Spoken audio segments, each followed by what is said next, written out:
Today, I'm going to show you how I'd like a brand new photo sharing app from zero. Today, I'm going to show you how I'd launch a brand new photo sharing app from zero with no existing audience. Users create an account, upload a photo, add a caption, and browse posts from others. Think of it as a stripped down Instagram build for one specific group. And that last part matters because building the app is only the beginning.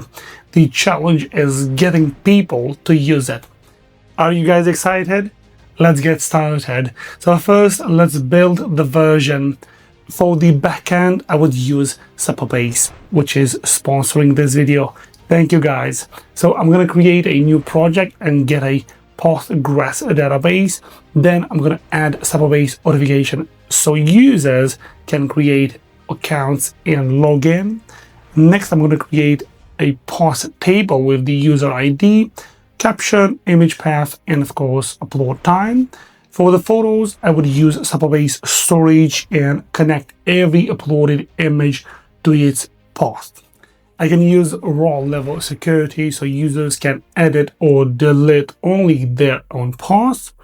And if I want new posts to appear without refreshing the page, I can use Supabase realtime. That gives me the core backend. So we have accounts, the posts, the images, permissions, and log updates without building every system separately. You can also start building with Supabase through the link in the description. Thank you for using my link. Now comes the part that decides whether this app lives or dies. So don't launch it as another photo sharing application, right? So nobody needs another Instagram. Instead, choose one small group that already has a reason to share photos, right? For example, car spotters, right? Now the app becomes a place where people upload interesting cars they see, the model and the location, and discover what other people spotted nearby. Now that is much easier to promote because we know exactly who the first users are. So I would start promoting before the app is finished. So my advice here is create TikTok, Instagram, and YouTube Shorts accounts and around that niche and not around your company. Then post videos like 3 rare cars spotted in London this week. Guess this car from one photo, or the rarest spot submitted today. The goal is not to advertise the app constantly. The goal is to build the audience that should eventually use it.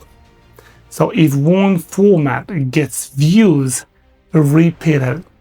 If another fails, stop making it. So you are testing distribution before launch, right? Then I'd find 20 to 50 people already posting car photography on Instagram, TikTok, Reddit, or enthusiast communities. And don't send a giant founder pitch.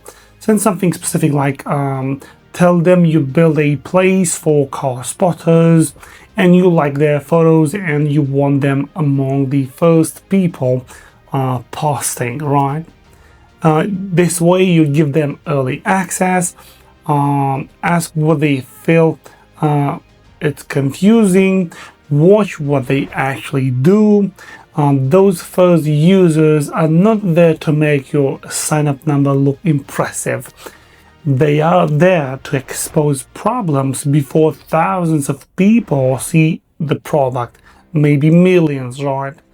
And once people are posting, the content inside the app becomes your marketing.